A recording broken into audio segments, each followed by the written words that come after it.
We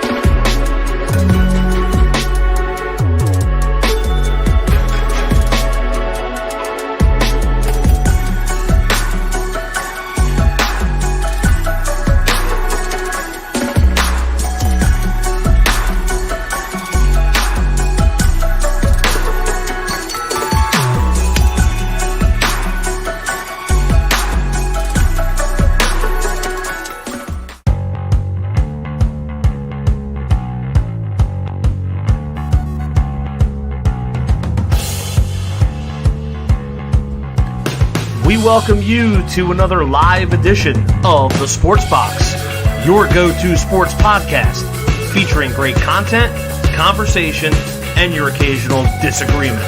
Stick around to interact and ask questions. Ladies and gentlemen, it's showtime. Good morning, everyone. Week 5, Sunday NFL pregame on the Sports Box. Brian Attard, Tony Quigley, Anthony Emilio. I think Drew Trammell might still be sleeping. It is 7:30 on the West Coast, so I guess that's kind of okay. Just welcoming Tony back from a semi-okay, decent trip in Las Vegas. Not as good as it could have been, but I guess that's Vegas for you. And big ups to Anthony Emilio, who for the first time in a long time saw his team get a win. And we're going to start right there, Ant, because I want you to glow about how happy that is. Chicago Bears. The Commanders 20. Bears end a 14-game losing streak. Fields went 4 tuds, 15-29. DJ Moore looking like a guy who was traded for the first overall pick.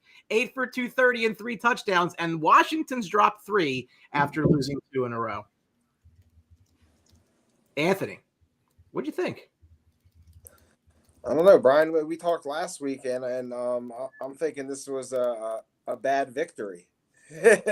But well, that's true. I'm always in that mindset, so I agree with you. I'm starting to get in that mindset lately. For the last year, let's say. But I feel optimistic. I always felt like. I don't feel like Justin Fields is the real problem here. It's really the coaching, the system. I think the talent on offense is there, and I think the real problem is defensively with this team. I've been saying it from the beginning. I just think their defensive line, their secondary, they're just not good on the defensive side, and that really hurts them when teams are scoring an average of 25, 26 points a game on them. It's not easy. It puts a lot of stress on the offense, and I think you saw Thursday night, they got out ahead. The team got juiced up. They looked good. They looked aggressive. Offensive line looked good. So, like I said, the talent's there on the offensive side. I just feel other aspects, the defense, offensive line really hurt this team. So the Bears go into the game with the top 2 picks in the draft. Way to mess that up. The formula for the game was pretty simple: is get DJ Moore the ball, right, and good things happen. They brought him in. I think this is a team that a lot of the Bears fans and a lot of people around the NFL thought that they would see this type of offense. Use DJ Moore in a lot of ways, use Justin Fields' legs, and this is kind of like the game that they kind of put together. And it's one of them things where I expected Washington to have some success in the air against them, especially with you have your safeties out and there's some injuries on that line. I the thing, and I was, like I said, I was in Vegas with a Redskins fan watching the game, and it was it's a little disheartening because if you see how Washington built this team and you see how they invested all that first round capital in defense and that defensive line, and you got Chase Young back, and you have just stars up front, and they're not getting it done. And that's the thing where you should that line should have just dominated the Chicago Bears offensive line, especially with their center out. And it didn't happen. And I think Riverboat Ron Rivera, should be staring himself in the face right now because he's not Riverboat anymore. He's checked out. If you saw his comments at halftime, he's like, "Oh, I just let the guys talk to themselves." I mean, what kind of coach does that, you know? And then at the end of the game, yeah, well, you know, they had a chance to go for it on fourth down. They had the momentum. Yeah. Howell was running like he was Taysom Hill or Cam Newton out there, and then they kick a field goal, and it's kind of like you're not showing faith in your team. And your team is going to lose you. So I think Ron Rivera's checked out. I think you know, you know, that was a better throw. Justin Fields threw a bad throw to DJ Moore on that last possession. Yeah, Good throw. That's a pick six. So I think he got a little bit lucky there. But I think you see a little bit more development on offense, what the Bears want to do. And, you know, there's some real red flags raised from what the Redskins want to do. And I'm never going on the Commanders. I was watching that game. I didn't even know why I was watching because I really didn't care. But like they kick this field goal and they go from needing 2 touchdowns to needing 2 touchdowns. And it's like, what are you doing? Right. Like that's again, are you not paying attention or do you just not care? Because I don't have any explanation for why you do that there. Nothing helps you. Yeah. And I you know, I mean, there's talk, you know, with all this new management coming in, no one's tied to Rivera. So you could see this team easily, you know, if they go to a downfall, he's going to be done and they're just going to get all new personnel in there. So, I mean, it's we'll see what happens with Redskins. You know, Tony's right, though. Hal looks like he's got potential. You know, I mean, he shows signs of, you know, being an NFL quarterback. So, I mean, they do have upside because I was surprised also. I mean, like I said before, the Bears' interior lines, I mean, I thought they were going to get dominated on Thursday night. And it was a shock to see that they held their own and even, you know, dominated the Redskins. So, I mean, and that's what won the game, really. The protection. I mean, their fullback was the running back at the end of the game, and he was still actually making some productive carries and stuff like that. So, yeah, I mean, if Herbert don't get hurt, he's going over 100 easily in that game. Because he was gashing them for 5 plus a rush. So, yeah, that was shocking to see the interior lines play well for the Bears because they were banged up on defense. And as much as we talk about the new ownership in Washington, it's just a weird construction. I mean, as a Sixers fan, I'm like, oh, there's our owner, and then there's Magic Johnson up there, and you know, Josh Harrison, his Louis Vuitton jacket, which he looked completely out of place. I mean, it was kind of like, oh, you know, it's just weird. And I think one of the best investments you can make is buying a sports team if you have billions, because it just turns into more billions. You know, because it's something that doesn't lose equity at all, and just keep going, increasing value.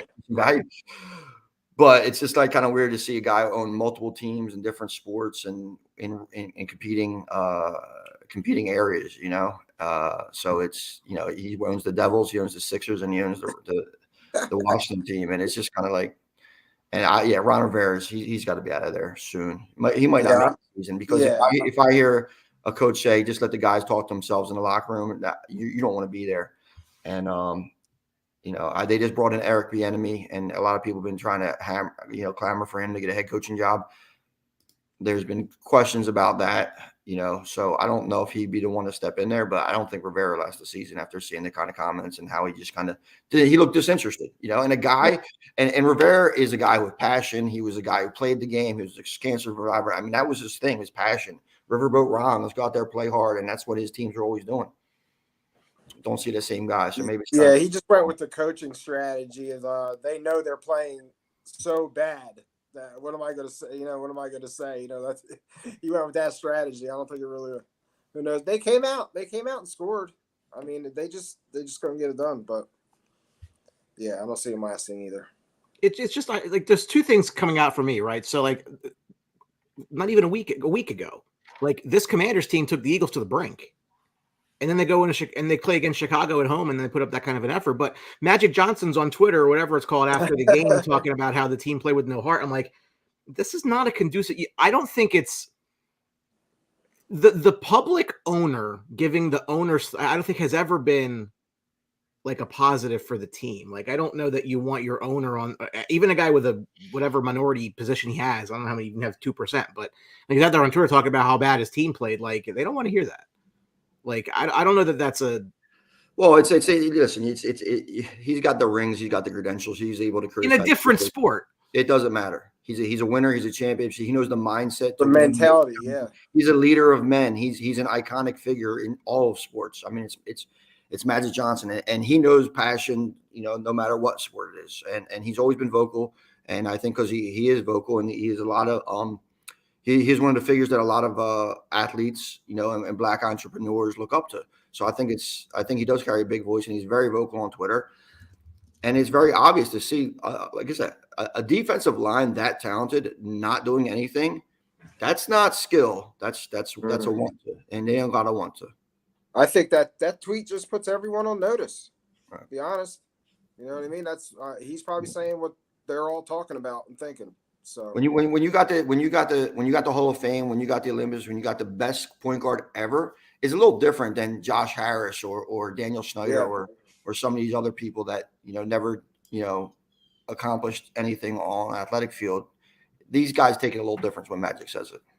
Mm-hmm. Speaking of people who aren't really playing, Chase Claypool traded from those Bears with a 7th round pick and whenever to Miami for a 6th round pick. The Bears recently traded what ended up being a 32nd overall pick in the 23 draft to Pittsburgh for Claypool. Anthony, I would say lightly this is not optimal asset management. What the hell happened? I mean, it didn't. I know they probably overpaid to get him, and that's fine. But check your messages, bro. So yeah, go ahead, Ant. Big Claypool. Oh no, I mean, yeah, obviously it's a failure. I mean, it's unfortunate. They did give up a lot for him at the time. You want to think it was a good idea. Get him to a new team, see what happens, pair him up with Justin Fields. But I mean, it just seems like he's not a football guy. The work ethic wasn't there. The attitude wasn't there. If things weren't going his way, he was being a malcontent, and it shows. Yeah. And it shows when at the time, probably the worst team in the league tells you to stay home. There's locker room issues, and so it's makes things even worse. So he was locker room cancer, and they had to unload him. Listen, it's just another casualty, another team that happens all around the league. You try and it doesn't work out. But it felt like they gave up a lot at the time. Oh, yeah. Well, yeah, probably. Well, it was a need. It was a need thing too at the time. I mean, they had nobody. They were trying to get someone around Justin Fields. Well, I mean, I think anybody who watched the situation in Pittsburgh, I mean, he played with some talented wide receiver sets. He started his career with a Hall of Fame quarterback. Correct. It's a big difference to be that guy, and he had some success, and it went to his head. And I don't think anybody who saw him play at Notre Dame or entered the league thought that he was going to be, a true number one receiver. It came out to be tight end hybrid, and then he came out and he was successful in certain, and then he went to a few different offenses in Chicago. Thought he was, had a little success in Pittsburgh, big trade. He said he was the number one receiver in the league, and like Brian just put the picture up, it's diva mindset, and he had that in the locker room. He's in Paris, posing in fashion shoots and that kind of nonsense. Mm-hmm. Not the production isn't matched on the field. He's got a good size, got a good speed frame, and I think that the innovation that he'll have in Miami around him with really being the third receiver, because you've seen how as soon as Waddle went down, they really didn't have anybody to fill in for him. So now he'll jump in there, and McDaniel will find a creative way to give him the ball, and hope he should have some success as a weapon. But anybody who thought Chase Claypool was ever going to be a number one wide receiver, I think they were kind of selling themselves short, because I think even the year, I think a year in that he got traded prior, he had 4 touchdowns against Philly, but he had like 7 for the entire season or something like that. Yeah. So I think that one game kind of inflated like a lot of his numbers, and you have to keep that in context. Yeah, he scored double-digit touchdowns his rookie year too. So I mean, he was coming off of that. I mean, he did have, he had a high ceiling, but it's not there right now. So yeah, but if you look, he's just one of them guys. If you watch him play, you never are like, wow, wow, great route runner, great this, great that. he catch the open pass and turn it into something, and he's going to be open in Miami if he gets on the field. Yeah, I mean, if he can't succeed down there, I mean, it's going to be tough to even to get a job anywhere anymore. 3 teams like that. And I mean, I think the Bears overpaid a little bit to him, but I think it's a classic idea of, you know what? Okay, he didn't work out in Pittsburgh. It was a bad situation there. Let's give him another chance and see what we could work with because we believe there's some sort of talent there. I think that's why Chicago kind of got pulled into that mix. But now, if he can't make it in Miami, and listen, diva wide receiver isn't new. I mean, it was Jerry Rice years ago, and it kind of spurred to Owens and Ocho Cinco and Antonio Brown and everybody else you can imagine. Other news in Chicago, unfortunate news. The passing of Dick Butkus, Hall of Fame linebacker, legend, 80 years old, 2-time Defensive Player of the Year, first 5-team All-Pro, first team, second 8-year Pro Bowl. Every year he's in the league, he was in the Pro Bowl. NFL's all 60s, all 70s, 75th, 100th anniversary teams. Guy was just an absolute icon in Chicago. And maybe, they played a little extra for him and they got that win that day. I don't know if sometimes that can work its way through, but just the total, I mean, he is Bears football. I mean, there's no other way to put it there. Just and speak to his presence, his impact on that team in the league. Yeah, absolutely, Brian. You're right. He is Mr. Bear. He's a legend. Dick Butkus did so much to put the Bears on the map. It's a shame too because Dick Butkus, they weren't a successful team when he played. He didn't win anything. I don't think they even made the playoffs. But he was just a great guy, Chicago guy. Went to Illinois. Just a great figure. And then the memories I have is watching those NFL films of him just destroying people and just realizing how good he really was. And the NFL back in the day was just savage. Guys were just taking guys' heads off, and he was so known for that. Yeah, man, it was sad to see. It was sad to see because I follow him on Twitter, and he was actually active on Twitter. I don't know if it was him or someone else was running his account, but yeah, it was a sad day to see Dick pass away. So I'm in this taxi stand at Caesars with a couple buddies, Kevin Groman, who's been on the show a few times, and Redskins fan Gordon, and I look at Gordon and I get the alert that Buck has died. I look at him, I said, Bears by 1 million tonight. Oh, what the fuck? I was like, listen, it's a death game. They're iconic guy left. I said Dick Butkus. He goes, oh man, and then you know what? Bears win a game, and I don't know. It's NFL, right? Yeah. Obviously, he was a good announcer too. Growing up, hearing him call games, he wasn't that bad. He did his thing after football too. He definitely made more money after football than he playing. Obviously. Well, I mean, they got paid peanuts. They got paid nothing back in the day. But I mean, nothing's but better. He definitely was a good announcer.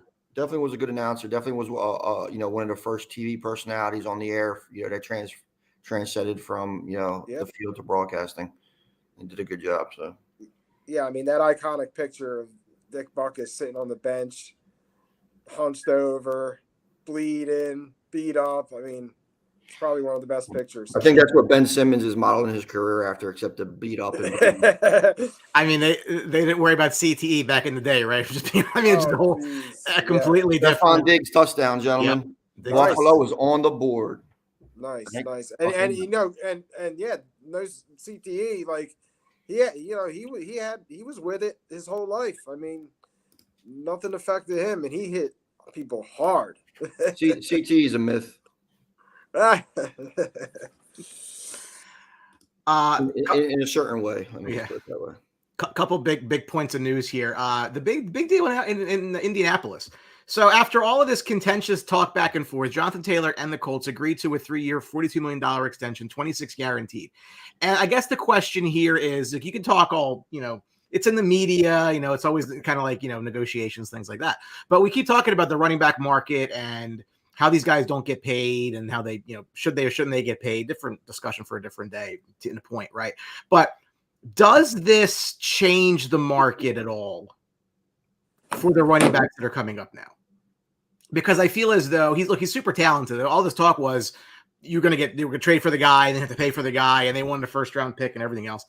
A good deal for him. I don't know how good the Colts are going to be long term. I mean, if Richardson pans out, probably okay, but I guess just your thoughts on the deal and what it represents, and could this be a turning of the tide at all? I don't think it's a turning of the tide in one bit, because I think from the last 2 years of this, the valued running back first round and everything like that, you're seeing it's I think teams are really kind of waking up to the formula, of having a cheap running back and doing it, except maybe the Atlanta Falcons, but we'll see what they do in a couple of years when they have to re-sign all their young talent that they're not really utilizing. But I think it's a good deal I think it's a good deal overall. I think Jonathan Taylor is worth it. I think he fits really nice in the scheme that they're doing right now. Anthony Richardson has shown some potential of being an NFL player. Still needs to get way better at throwing the football, but somebody like Taylor in the backfield will make his life a little bit easier. So I mean, I think this is a good deal, and I don't think the $26 million guaranteed is breaking the bank. And because listen, let's not forget the Colts were a team that were right in there. They tried it with they were a good team around them, so they tried it with Matt Ryan, they tried it with Phillip Rivers, and I think if I recall, they made the playoff with Rivers, and just a few years ago. So it's like they're not a team that's completely out of it. And an investment like here in a weak division, I don't think it's too bad. And $26 million guaranteed for a top 3 running back in the league is definitely worth it. Yeah, I agree. I think everyone wins here. I think it made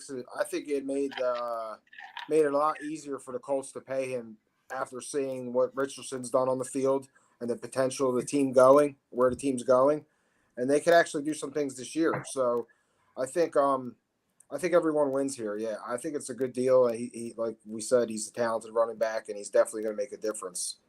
Definitely going to help that team right now. I don't feel though it's going to reflect too much on other running backs. I think that they did this. They made this decision to go with him, and like they're kind of stuck with him for the most part. But I think that you're definitely going to see this reverberate to the rest of the running back market, where they're not going to be paying. They're not going to be paying. I don't think running backs are going to be drafted too high anymore. And if it is, it's going to be like a situation, a win now situation. There were 2 this year. And how's DeMar Gibbs look? I don't disagree. I don't disagree with anything you're saying. I mean, you got guys like A-Chain, where they picked them up down late in the draft. I mean, you guys like that outplaying big running back. How good does Isaiah Pacheco look? Yeah. Sure. 7th round pick. Oh yeah. I mean, like that's what I'm saying. Like, listen, B. John Robinson is phenomenal. He's phenomenal. But you know what? Jalen Carter would look a lot better in that Atlanta uniform. And that kind of stuff. So it's. Well, let me ask you this question. It's time to pay him. Do you twofold? One, I mean, look, they have a ton of cap space next year. So it's not going to make or break the Colts financially by any means, right? But do you think that this happened because they didn't get the offers they thought they were going to get in trade? Do you think that if they'd gotten the offer, they would have just taken it and moved on? And then they said, well it's not there, so they said it. They set the bar so high for the trades. So I mean, they were just going for it. I think it's 2 things though. I think one is trading for a running back where a team is ready to take on that cap space already. Because going in this late in the season, this late in the year when teams are going in, they have their cap filled out already. So it doesn't matter really how good, that they really want them or what they would actually give up for them. It's like, do they have space with them? Can they fit them under cap? Can they rework a couple contracts to kind of get that into where they need to be? And I think that really hamstrings their options, right? If there's only a few people, like, Miami was the leading front runner, but you know what? I mean, Mosirk and A-Chain seems like a good goal line back, and Mosirk has speed, and like that's what I'm saying. Like, why would they do that? You know what I'm saying? I mean, so they have a name for fantasy football. That's not it. And I think it was. I think it's less. I think it's more to say about the positions that teams are in to acquire that than actually the value or anything like that. Because what did McCaffrey go for a couple years ago in San Fran? It was picks, but it wasn't a 1. Get the exact trade. It was like a 2 or 3. Yeah, Christian McCaffrey was traded for a 2nd, a 3rd, a 4th, and a 5th. And the 2nd, 3rd, and 4th were all in 23. The 5th is next year. The picks ended up being 61, 93, and 132. And I don't think I don't think the coach would be happy with that package for him. And I would kind of be leaning to the tendency of agreeing with him. Again, if there was an offer, I think he'd have been traded. I think it's like okay, we didn't get what we wanted. It's one of those things where, you know what, we couldn't sell our house, so we're going to build an addition type thing. Like it's. But if you look at I mean, but you said, I think, Miami was the front runner for it, and there was talk about the Eagles and stuff like that. But it didn't make sense. Like, I mean, it would have been dumb for these teams to actually trade for him, seeing how they're having success in the running back position now. And I guess the time when Carolina was trading, they're a complete rebuild, so they're looking for volume of picks, they're looking for cap friendly space and everything like that. So, it made sense. Cooper Kupp will make his start for the season today when the Rams host the Eagles. Activated from IR. There was talk he might miss the entire season, going to see specialists, things like that. So it's great that he's coming back. Rams are what 2-2, 1-3, I forget the exact record, but they've been better, I think, than people. They're 2-2. They've been better than people thought they would be. So it's definitely going to be a jolt. My question here is, as somebody who owns Kupp in one league and owns Puka Nacua in another, what is the impact going to be on Nacua's volume? I think it's going to take a hit, but is he still going to be? Is this going to be like a 1A, 1B for them, or do you think Kupp just takes his role back? I can't see that. Not right away. It's not going to be 1A, 1B. It'll be a 1 and a 2. I mean, I think that what's Nacua has been doing, which he's running a lot of the same route trees that Cooper Kupp is going to be running now. So let's not forget that. But I think it's a great spot for both of them to come back, especially against the Eagles with Avonte Maddox not there. I really, if Kupp, who, I mean, it was weird, genetic hamstring injury. I haven't heard that one before. But so hopefully, if Kupp's back and he's ready to rock, and Nacua, and they got speed on the outside, I think this is a really dangerous spot for the Eagles, and I think that it's a great time for Kupp to return, because they're going to be able to really attack the middle of that field where the Eagles struggled defensively. And as far as if I'm a Nacua fantasy owner, which I do have him in a couple of leagues, it's a big dose of caution, because Cooper Kupp was a quadruple crown winner, right? He won everything: touchdowns, yards, receptions, and yak. So you're looking at a lot of things that Puka is doing now, and I think he's to think that it's going to be a 1A, 1B situation if it did work out that way, it would be really surprising. Yeah, I mean, this is really this is going to help the Rams. I mean, I think the Rams are going to be slinging the ball around all year. So, I mean, I think he's going to see his share of receptions, his share of targets, even when Kupp comes back. I think that just the way the Rams offense is. So, I mean, yeah, great addition for the Rams, and they're one of the shocking teams this year, playing well. Well, they had that 9 and Dime podcast out, so I think that Stafford and Kupp have the relationship where I think Puka is going to be the stepchild, because like I say, they run very similar routes, what I'm saying? You have Van Jefferson on the outside, you have Tutu out. Well, they're going to run their routes, because they're different types of receivers. But I just think that Kupp is going to take that volume. So. And then, Tony, somebody you and I know relatively well is Randy Gregory. Randy Gregory was traded this week with a 7th-round pick to the Niners from Denver for a 2024 6th-round pick. Gregory was entering year 2 of a 5-year, $70 million deal with Denver, which you may remember he took that deal instead of taking one from Dallas because he wasn't really happy with the contract language. And now he's been traded to the 49ers. So, again, not a great investment on Denver's part.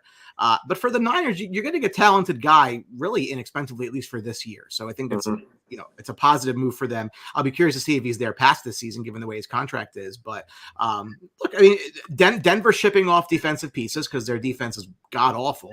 Just San Fran adds another body.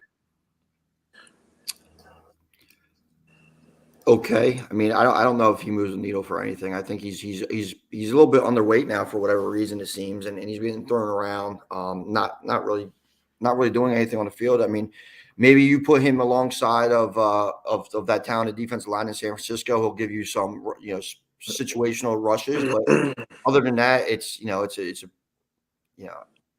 a pretty easy swap for the 49ers, and we'll see. I mean, Gregory gets the chance to play for a winner, and I'd like to see him on the field this week. That's for sure against the Cowboys. Yeah, Niners just pick up another piece, just a depth move, like Tony said, situational pass rushing situations, and like we said, just an easy swap for the Niners. No brainer, just add some depth. It's halftime in London, and the Jags are up 11-7. 2-2 Jags versus 3-1 Bills. The spread for this game was Buffalo minus 5.5, and the over/under was 48.5. Both of those look very much in jeopardy at the moment. Jacksonville has 3 games this year with 3 takeaways. That's most in the NFL, tied with the Cowboys. They're 5-5 in London. Buffalo 2-3 their last 5 games, regular season and playoffs, against the Jags. As on the show, we said that Josh Allen threw a touchdown to Stephon Diggs.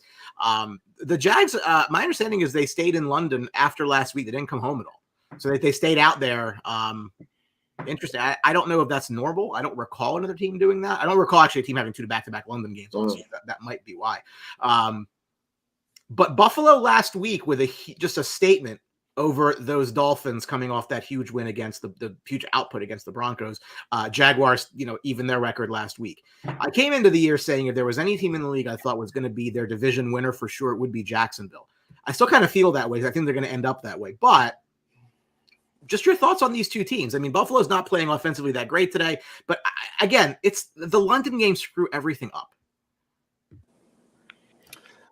Yeah, I think it's a great move for the Jaguars to kind of embrace the London and stay there and be the team for the London market or whatever like that. I mean, the fans are really bought into it. You see it, and and they had a nice win last week. And I think the problem though is Trevor Lawrence isn't getting the ball downfield enough. He's not pushing it. I mean, you bring in Ridley, you got Christian Kirk who's a deep receiver, and they're I think it's more play design than anything else. They're not really trying to attack deep. So I haven't seen too much of the game today, but the throws, he's been making all season have been kind of short and underneath stuff and not really trying to stretch it and open up stuff for Travis Etienne and Trevor Etienne, his brother down there in Florida.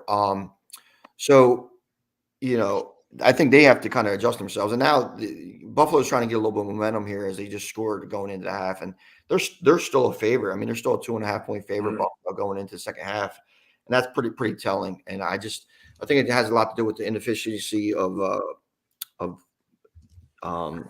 Jacksonville on offense. And, Trevor Lawrence has to kind of step up into that elite tier. He's been mentioned top 5, top 6 quarterback, but he hasn't shown it this year. And he has to do a lot more to earn it, I think. And there's some games that he should have had really nice games. I mean, the Atlanta game last week, I don't care where it was. He has to start putting up the numbers to back up what it is. You can't just say he's good just because he's good, just because you think he has the talent. He has to actually start doing it on the field. And I don't see that. Bills will wake up. I mean, Bills will probably get a couple more touchdowns, and I think they'll probably pull away from Jaguars because I just don't think they could score with them. Yeah, I mean, 2 good teams here. I mean, they are playoff teams, so expecting a close game. I actually like the Jags on the plus 5.5 this morning. Even saw some people laying money on the under. These games tend to come out slow. The offenses take a while to adapt and get going.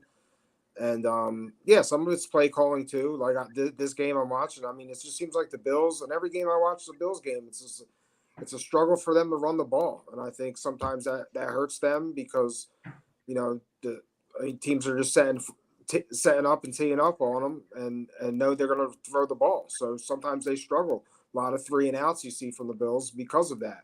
They get 1 or 2 yards on the first run and then they can't get out. If it's not a big play, the Bills are coming off the field. So see what happens here in the second half. I do like the Bills to come back, and I'll take that minus 2.5. Any concern with Trevor? And in this game, Bills, I mean, the guys are dropping on defense. They lost their best linebacker the week prior. I mean, they're playing right now without both their starting cornerbacks.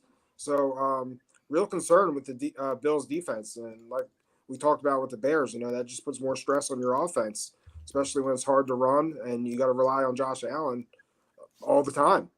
So, could be an issue. Any concern with Trevor's start to the year? Been up and down. A little bit. I thought he'd come out more on fire, be more sharp, more elite. The games I've seen, the highlights I've seen of Jacksonville, it seems like Tony said, they're not really stretching, throwing the ball down the field with the personnel they have. Same thing too with their running game. Seems like they're kind of mid-tier with the running. Can't get that going sometimes. So yeah, I'm shocked. I thought he'd come out more on fire and look more elite. See more up and down. The Texans have a 2-2 record, and they'll play Atlanta today. Atlanta's giving 2 in this game. The over-under is 41.5. Stroud's the first quarterback in history with 1,200 plus passing yards and no picks in his first 4 career games. On the other side of the coin, Atlanta can't pass the ball for anything. They're averaging 156.3 passing yards per game. That ranks 32nd in the NFL. There are 32 teams in the NFL. Tony, you said you were watching the game last week and you saw Desmond Ridder play football. Your general take on Desmond Ridder playing football? Not good. I mean, he's staring at receivers. It seems like anything he does, anything he throws to the outside of the numbers, it's just kind of like a prayer. And then anything he throws inside the numbers, he stares at them. I think he made one good pass in that tire. And, I liked Louis Riddick and Dan Orlovsky doing the report during that game. And, I'm up and down about Orlovsky, but I think they both did a really good job as far as like analyzing what he was doing wrong back there and what they were kind of really doing inefficient on that whole offense. I mean, if Bijan Robinson didn't get the ball, and he looked phenomenal, but if he didn't get the ball, they really didn't do nothing. And it wasn't any design or anything like that of him. It was just his talent. So they're doing a really bad job scheming the ball to get to Kyle Pitts, really good bad job getting the ball to Drake London. And I think a lot is just they just know that they don't have what they need in Desmond Ridder. And I think Taylor Heineke takes that job, and then then you might see some life at him because somehow they are 2-2, and I think it's because of their strong running game. And but anytime they step back and pass, it's just not good. So I think we've seen if Desmond Ridder doesn't have a quality game today against a Texas team that Atlanta should be able to run the ball on very well, he's gone. He's gone. I can't see them sticking with him much longer. Yeah, Tone, I was going to mention Heineke. I mean, I'd like to see him come in and run this offense. I think it would give him life because when you watch Ridder, it's the same thing you see with the young quarterbacks and guys that just can't pick it up. It's the drop back, the decision making, the getting the ball out. It's just nothing on that offense looks crisp, like we talked about. If Robinson don't get the ball. So it's a struggle to watch them play because they have the talent and it's not being used properly. So yeah, I'd like to see Heineke come in. I think the whole team, you see that sometimes it just amps everybody up and things get going. So maybe that's what Atlanta needs. Yeah, I think it's this. I mean, if you're familiar with Heineke and how he played with Washington, I think this is a team that's very good. It's built very well for him to succeed against them with his running game and just him kind of just out there kind of make some plays. Desmond Ridder, he's not making plays with his legs. I watched Desmond Ridder a lot, and there's nothing that I saw at Cincinnati that I was impressed with him being a next level quarterback. So I don't see how they just handed him the job and they invested their future into him. It just was a little surprising with me, but Atlanta has been a very surprising team in how they've been managed anyway. So we talked about that a couple of weeks ago. Like it feels like they really just built their team ass backwards. Like you don't go get the receiver, which you don't use, and the tight end, which you use less, and the running back before you've identified your quarterback, because it might take a quarterback 2-3 years to kind of get going. And by that time, your running back's older. Your receiver's looking for a next contract. I mean, at this point, you've just completely wasted the tight end. I don't know. He's what pissed they're off. Yeah. I mean, and if you look, let's just look at because some of us kind of are tend to gamble a little bit, right? So like the average over under for Pitts yards and Drake London yards, right? They're two last weapons that they picked as far as receiving threats. It's Drake London is minus 135 to get 40 yards, and Pitts is plus 145 to get 40 yards, 40 freaking yards. Yeah.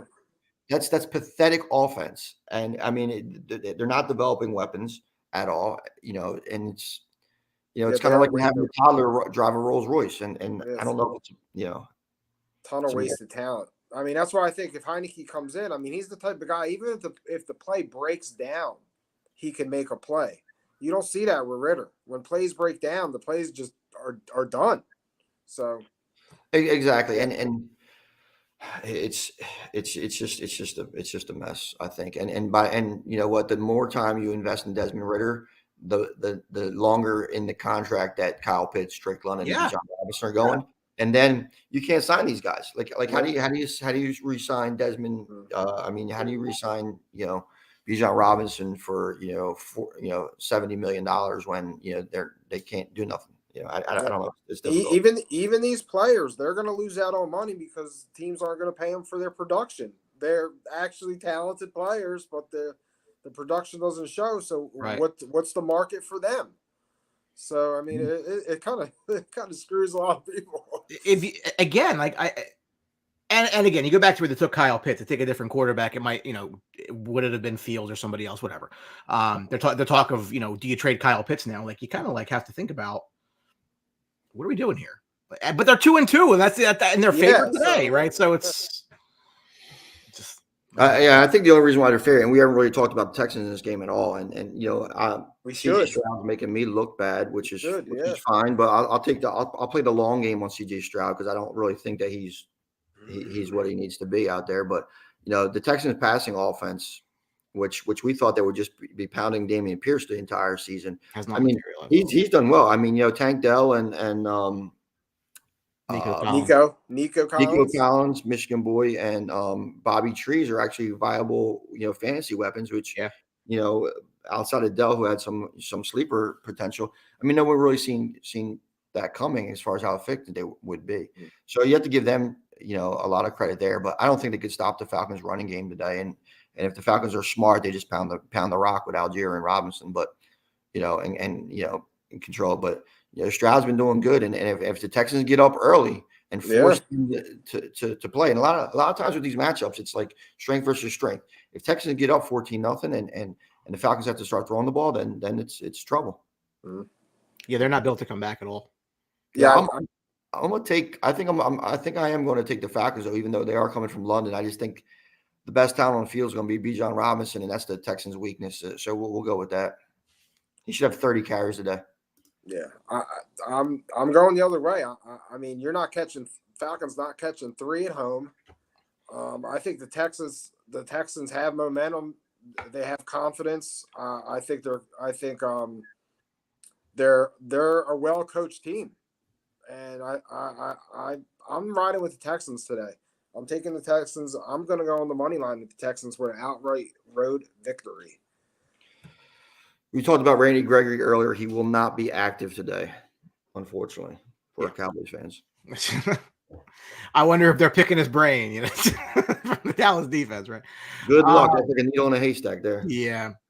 Carolina's 0-4. If they lose today, they'll be 0-5 for the first time since 2010. They are a 9.5-point dog in Detroit against the Detroit Lions, who are 3-1. The over-under is 44. Detroit's looking for 4 wins in 5 games for the first time since 2011. Amon-Ra St. Brown and Jahmyr Gibbs both will not play today. So I think we all probably think the Lions should win the game regardless. But my question for you is, doesn't that 9.5 look a little bit rich without Amon-Ra St. Brown on the field? I think it might. I don't at all. I don't have a problem with it because, for one, David Montgomery has been a beast. Mm-hmm. Jahmyr Gibbs, afterthought in the offense anyway. The other thing, too, is, and a bet real quick that I love them already in is Josh Reynolds over 60 yards. It's plus 160 or something like that. Mm-hmm. But, he's been very effective. Jared Goff has been really effective spreading the ball around with everybody. But the thing that I think the reason why that number stays at 9.5, 10, probably by kickoff or whatever like that, that the Detroit defense, I mean, Hutchinson against Bryce Young and them guys, I think that's really where it's going to think. I think Panthers are going to struggle on offense. Young coming back. I think that the defense for Detroit just gets after Young a little bit more. And I think the big thing too is Frank. We talked about Ron Rivera checked out. Frank Reich's checked out. He's checked out. I mean, he's calling plays for guys that aren't in the field last week. I mean, Adam Thielen, they had to use a timeout because he wasn't on the field. who's actually kind of been kind of productive. But I just don't think Reich is in it. I think he's kind of checked out, and I don't think Bryce Young is giving him what he feels he needs. And I think Detroit, I hate laying a huge number, but I do have them in my survivor pick today. I think Detroit definitely wins the game, and I think it's because of the defense. And they should have some success as well. Laporta, he's going to be another monster. Yeah. I took him over 70 yards and plus money. So, I mean, I think that's it. I can't really love on anybody on Panthers offense. So I know you said just now you were taking the long game on Stroud.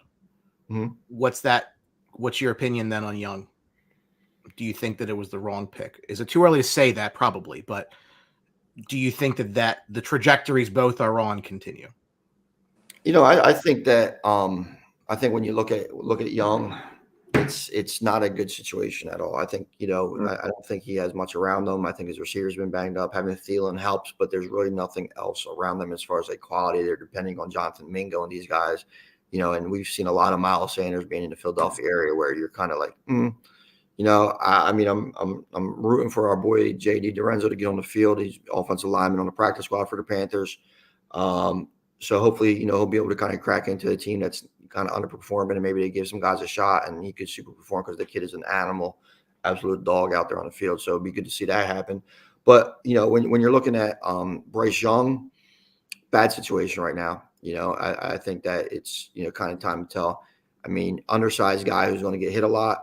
But, he does have the mental capacity, but I don't know if he just has the tools around him to be successful yet. So I think it's another wait and see. I wasn't really in love with any of the quarterbacks that came out this year, but, we'll see if it's viable. I think this class is kind of like the Wentz golf class, which is ironic because they're playing now. Yeah, right. One is playing. The other guy, he's at Bible. He goes, but now he has free. He could get a Bible study on Sundays now. Shoot some deer. One of those quarterbacks this year was Anthony Richardson. His Colts are 2-2, and they are giving up 2.5 points at home to the 2-2 Tennessee Titans, who also took Will Levis, who is not playing. Over under 43.5. The Tennessee has beaten Indy 5 straight. Richardson's the first quarterback with 4+ rushing touchdowns in his first 3 career games since 1970. Are you kind of surprised? I don't know how to read this game because I would have thought it would if you were going Colts -3. I thought that's where the line was going to be. So I don't know if that should mean I should be gung ho into the Indianapolis, but it's an interesting game. I don't think either of these teams are going to be able to make the playoffs in a loaded AFC. I think they're behind the Jags pretty substantially from at least a talent perspective, especially from a quarterback perspective. It's just a weird game to me because I don't know. If I said it was Colts -3, are you surprised? Well, a little bit. Well, just because of how I'll tell you one thing. I think this game ends 27-3. I don't know which way though. Because, the last 2 games the Titans had was 27-3, but they beat up on Cincinnati last week, which I don't think anybody's seen coming. I mean, no. With the shaky secondary, just didn't matter. And then then they lost to the Browns at the Browns 27-3. So, did they beat the Colts today 27-3 or lose 27-3? I don't know. But Tennessee is just that team that you can't figure out. I haven't figured them out yet. I mean, I don't know what they want to do. I don't know their identity. I don't think Tennessee has figured themselves out yet because, it seems like every year they're trying to replace Ryan Tannehill and he's still there, and they win a nice game against, a Cincinnati team that, obviously is underperforming, but, if you look at the beginning of the season, that would be a big win for them. I think that I'll go with the veterans here. I'll go with Derrick Henry. I'll go with Tannehill and DeAndre Hopkins to get it done in Indy, and I'll go with the Titans. Yeah, I agree. Again, not catching 3 at home. I think the Titans are a better team, especially on the defensive side. I think that's really the strength of their team that keeps them in ball games, and then they can manage from there. Like you said in the beginning, Brian, the Titans right now own the Colts 5 in a row, so they have their number. I think they come in today and do some bully ball with Derrick Henry. So give me a Derrick Henry anytime touchdown and even over 100 yards. I think this is one of those Derrick Henry games that you see every year. Right.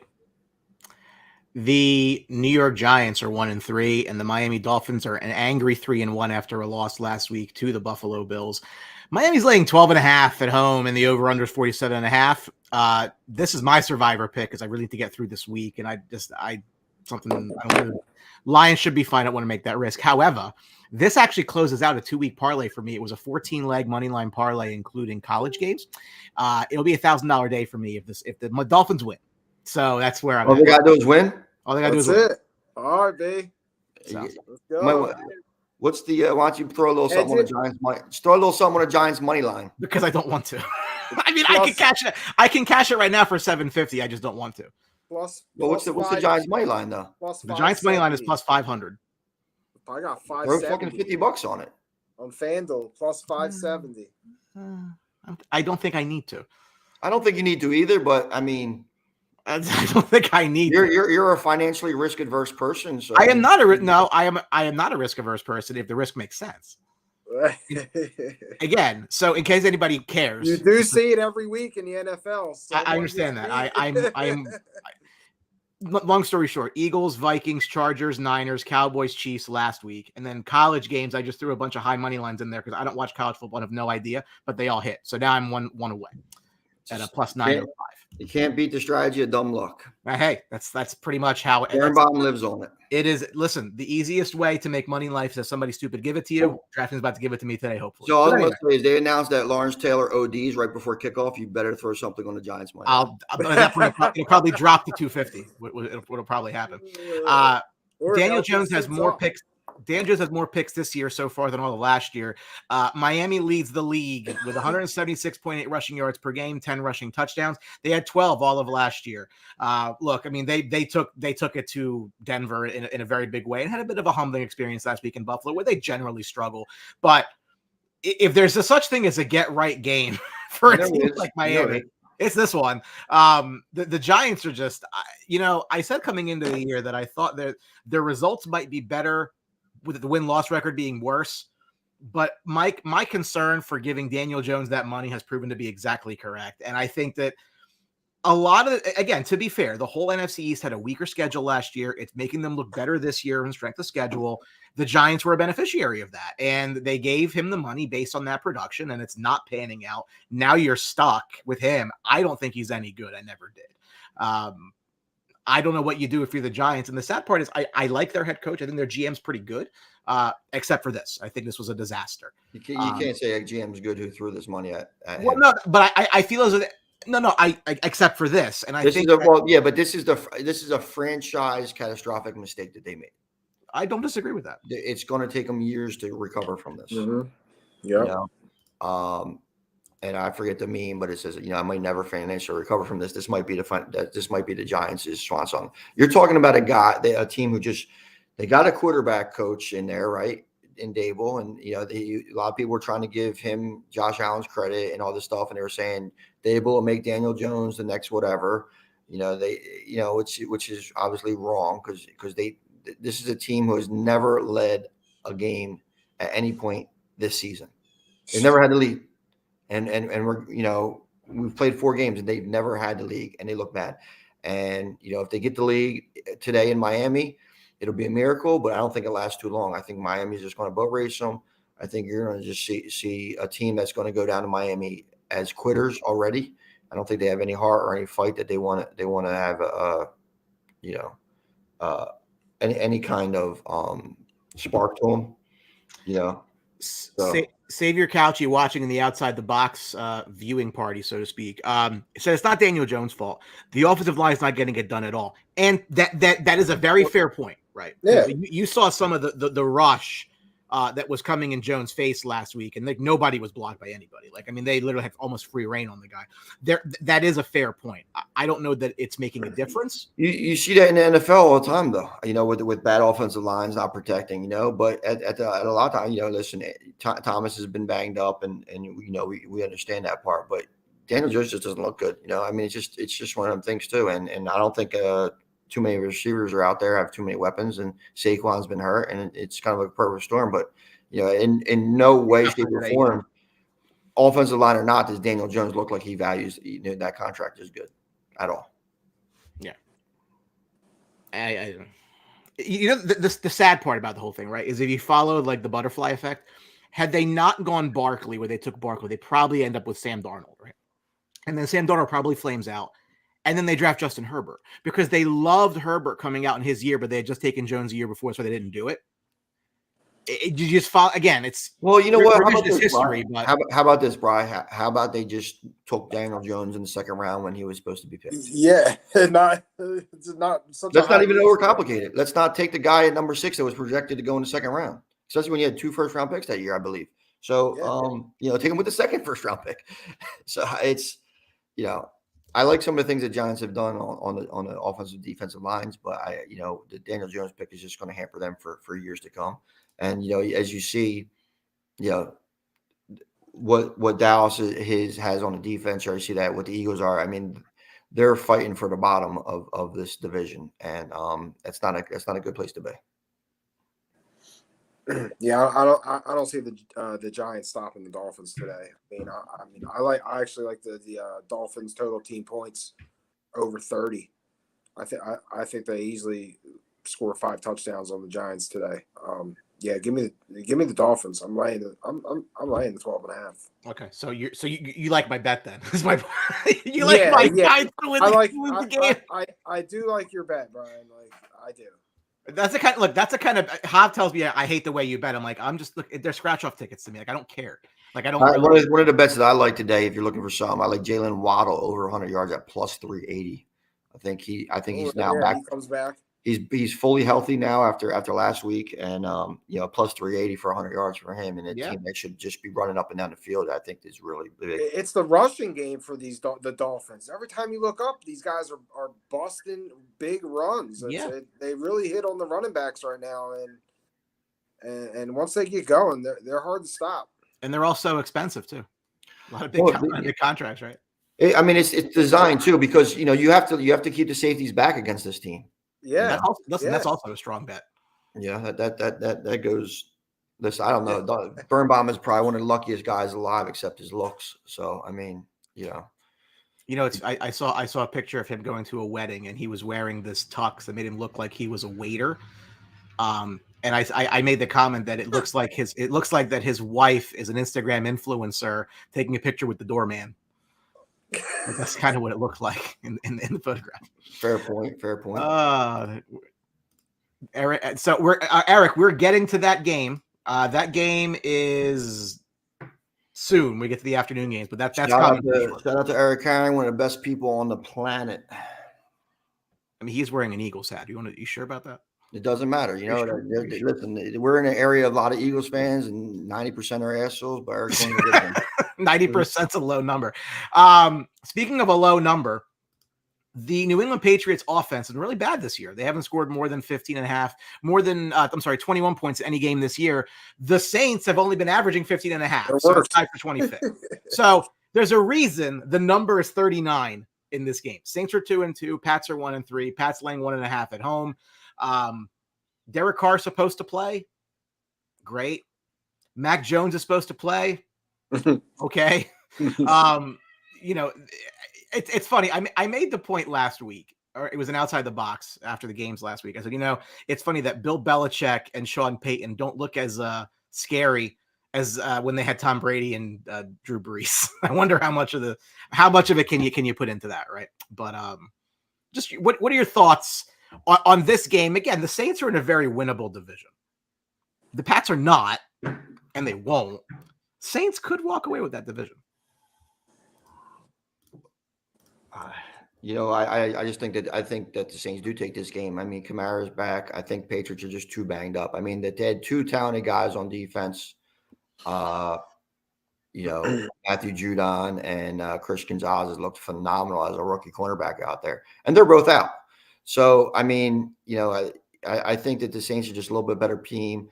I think offensively, I don't think Belichick likes Mac Jones at all. I think that he's not a guy that I think he's not the type of player that Belichick thought he was, and that type of player is somebody who could save Belichick's career because obviously Tom Brady carried his ass. I think that's pretty evident. There's no magic thing. Ramondre Stevens is a little bit banged up, but he'll be able to play today. But I just think that even though the Saints passing defense isn't very good, I don't think the Patriots are the team that can expose it.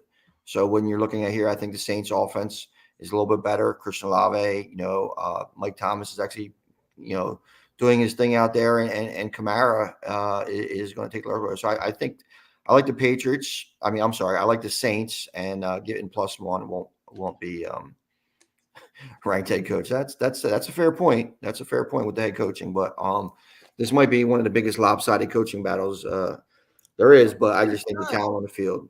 David, I get what you're saying. This is more of a point of me saying the division's weak. That's all. Like, I mean, when you look around the South, right? It's Todd Bowles, the best. Time out.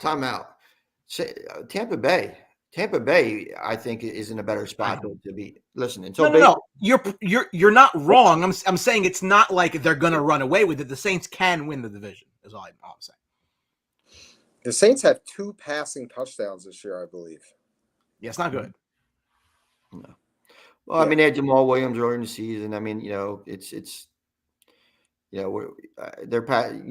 think, and it's been historically correct that new coordinators, coaches, Carr kind of struggles with a little bit, and it takes kind of like to that second year. But I'm not really worried about that too much, because a lot of times it's situation, but Calvin Ridley out. Now you waited for a concussion, yeah. Oh no. Saquon officially inactive. I should just go spend that money now. I think the Saints win this game. Although the line's begging me to take the Saints, and that's why I'm concerned. Yeah, dude. I'm rolling with the Patriots today at home.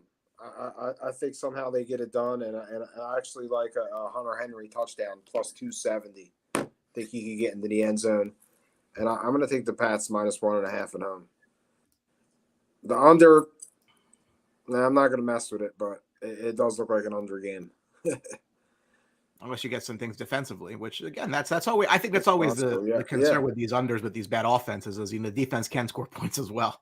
Yeah. Herschel says Bucks taking that division. You're probably right. I'm not saying that you're wrong. Right. What I'm saying is it's live. Like there's a lot less Hirsch, Big Hirsch. What's up, buddy? Hirsch, what's Appreciate you going joining. on, man? Last of the 1 p.m. games. We love these games every year. Baltimore and Pittsburgh hate each other. Baltimore's laying 4.5 in Pittsburgh against the Steelers. Over under 38. Jackson tied second in the NFL with 74.3% completion. This is career high. Pittsburgh's just got 4 offensive touchdowns all year. That's tied for second fewest in the NFL. Is that a shot against Kenny Pickett? I mean, is that why? Because Jaylen Warren probably should be the starting running back. Oh. And I think that his usage is leaning that direction. It might get there over time, but he's playing better than Najee Harris is. Real quick, we talked about Chase Claypool. He is inactive as well for that Miami game. He is. Okay, he might have played. He not. But the big thing too is Jalen Phillips is inactive for Miami. That's he's one of their better defensive players. I think it's just kind of a healthy scratch. Not a healthy scratch, but we don't need you today, so take a time off. But in regards to this game with the Steelers and Ravens, Kenny Pickett's getting a lot of heat out there. Jaylen Warren looks a little bit better. I mean, but he, he's done a lot of the receiving and everything like that, and he was supposed to take the position already at this time. Earlier in the season, a lot of talk about Najee Harris, but I just don't think that they're a good run blocking offensive line at all. And Warren's doing most of his damage in the passing game. When you look at the Baltimore though, I think they're primed to kind of get this win. I mean, they're Jackson's been making enough plays. They don't have much in the backfield with Jackson, but Mark Andrews is healthy, and I think he's going to have a big game today and really expose him. Odell is playing. They say Odell is playing. Yeah. Yeah. Is it just me, or is like every year Baltimore is just obliterated with injuries more so than other teams? Yeah, it's amazing. I mean, it starts with J.K. Dobbins, and they do have an injury prone. Every year. Yeah, right, because Lamar Jackson misses a couple games, and Dobbins misses a year, and then they have defensive injuries left and right. Maybe they just need a new trainer. Maybe it's just because it's their injuries happen at the skill positions, but they still have Rashad Bateman and Zay Flowers out there too, and I think they're going to be effective against the Steelers defense. So I really think that this is a very pressured game for Kenny Pickett, though. He has to show something. Yeah, I think he's going to be under the gun all day with this Ravens defense. They've been really good, led by my old bear, Roquan Smith. I mean, he's playing phenomenal football for them. He's got that defense humming around. It's going to be a tough spot for the Steelers today, as you can see. Home dogs -4.5. So I like the Ravens today. I think the Ravens go in there and beat them up. Pittsburgh's going to be hard to run the ball, and I don't think Pickett's playing too well. I think he's out there thinking too much. He's not getting the ball to his guys. And I think the Ravens big today. Ravens big today. Okay. Yeah. That's tough. I mean, these Steelers Ravens games, and no, you're right. The linebacker for Pittsburgh is going to play today. He's been questionable when he with a hamstring, but I don't think he's going to be too effective. But these games just kind of always get ugly, stupid turnover here, fumble here. It's just one of those games. I wouldn't say big, and I'd be a little sketchy laying the 4.5, but I do think the Ravens win. But I'm not betting the Steelers plus 4.5 because I don't think Kenny Pickett's getting it done. But I just think this game has some weird, turnover, kick return, that kind of stuff. It smells that. Yeah. Gotcha. I mean, these are always, knockdown, drag out type games. These teams are just very physical with each other defensively. That's what makes it great TV, is because they don't take any prisoners. Kevin Coughlin, you keep an eye on Zay Flowers today. Probably. Yeah, love Zay Flowers. You should tell that to the Pittsburgh secondary. He's been getting a lot of targets every week. He's the number one guy there right now. Yeah, and if anybody does get a pass for how many years, it's Tomlin. I mean, sure. Mike Tomlin definitely. He should be one of the few untouchable coaches in the NFL. A lot of it is because he's handled the transition well. I mean, he's found the way to win with some Steelers teams that you didn't think should win. Mm-hmm. So, I mean, Tomlin is definitely one of the guys who would untouchable, and I can't wait for Omar Epps to play him in the Steelers biopic. Moving to 4:00, the undefeated Eagles will be visiting the Los Angeles Rams at 2-2. Eagles laying 4 over/under is 50 and a hook. Jalen Hurts 21-1 his last 22 regular season starts. For the Rams, Kupp will play. Puka Nacua has the most ever receiving receptions and yards in his first 5 career games, and he's only played 4. So if he does nothing today, he still has the most in his first 5 games. That is impressive, but I think a lot of that has to do with the fact that Cooper Kupp hasn't been there. I think the Rams have surprised. I saw a stat the other day, which, obviously put a smile on my face, that, the Eagles defense has really struggled this year compared to last year. Where if you start to look at their rankings, last year they were first in QBR against, first in sack percentage, first in yards per play. So far this year, 22nd in QBR against, 21st in sack percentage, 17th in yards per play. So, and again, it's not like, look, did they lose Hargrave? Yes, but Carter's been playing fine. That's not the issue. I am personally not a fan of the age they have in the secondary. That would be a concern of mine if I were an Eagles fan, which I clearly am not. But they're 4-0. I just don't know that I keep going back to they haven't played anybody, and I maintain that stance. I'm not changing that stance. They still haven't, and they haven't in a while. They will eventually in the season. They got a stretch of like 5-6 games. It's absolutely brutal coming up. So we'll see what they're made of. But just what's your thoughts here? I mean, this whole brotherly shove, whatever you want to call this thing. I mean, I really think if nothing else, it definitely inflates Hurts' fantasy production. But other than that, let's talk about that little brotherly shove or the tush push or whatever you want to call it. One of the things that irks me is that Eagles didn't invent that play. Reggie Bush got outlawed for, in USC years ago. And it was just like, you're looking at, same thing with the Philly special, right? They didn't invent that play. That has been a play like all the time. And I think, the Rams are a team that they beat the teams that they're supposed to beat. They lost to the 49ers and they lost to the Bengals. And I think, both those games are expected. And then they took care of business in a nice comeback against Indy last week. Stafford has a security blanket back, which is a very difficult spot for the Eagles because that security blanket is exactly where they are struggling on defense. This defensive line for the Eagles is going to have to get after Stafford big time, but he has a quick release. They're not running big routes, so it's it's going to be very easy for them to kind of come in and Stafford's going to kill them underneath. More Bills down, man. Whew. Who's that? Number 7 for the Bills down, and I didn't see what it was. I just caught it out of my eye. It's like Cook. Cook's 4. Right? No, it's not Cook. Watch your mouth. I don't know who it is. But no, I think Stafford is going to be able to expose them, and now it's going to be a good test for this Rams defense too. That with Aaron Donald and see how he gets after and what their corners could do because Teron Johnson. Sorry. All right. Sorry. Shout out to Teron Johnson's fan. I just looked at that. I'm looking at you, not looking at the game. Go ahead, as you were. No, I know. But don't say Cook and scare half the people that have Cook. If somebody's down, I assume it's a running back, right? This is pretty much the way that it goes. That is true. But no, this is a tough game for the Eagles. Eric Aaron, corners play too far off the ball, making it an easy pitch and catch on short yardage. Teams adjusted or getting rid of the ball quicker. You know what's interesting too? Yeah, I've been very critical of Hurts and his running. Teams have really kind of put the clamp down on that.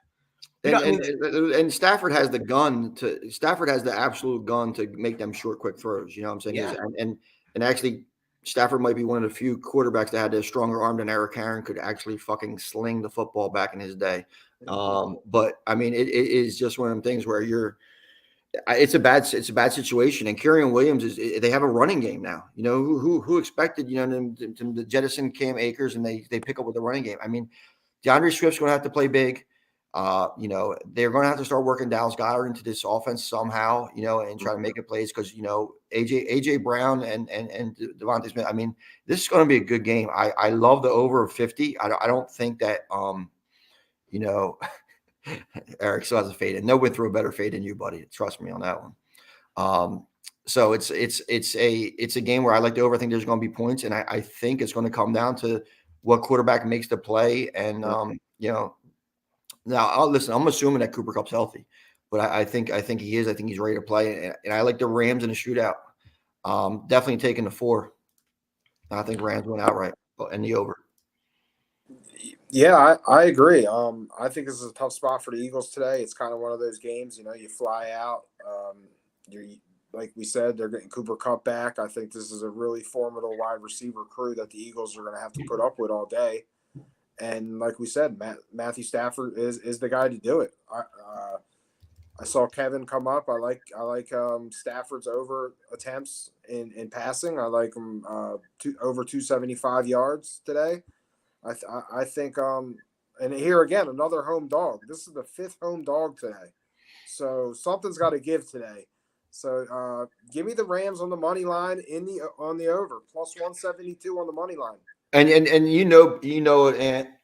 you just go out and just bet all the home dogs today, you're going to win money. It might not be, there might not be a rhyme or reason, but that's just how it works. You bet home dogs, you're going to win money because people don't like them, and it's just kind of how it is.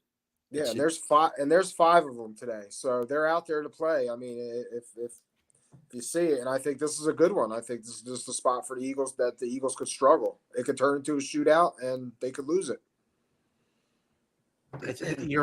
I'm reminded when I'm thinking Eagles Rams, not of the Super Bowl in 2001, but of the game that Carson Wentz got hurt the year they went to the Super Bowl and won, because it was in this stadium. It was in the stadium. No, I don't think it was SoFi yet, but it was against the Rams. It was against the Rams, a road game, and he went to run. And that's when he tore his ACL, and then the Disney story was written after that.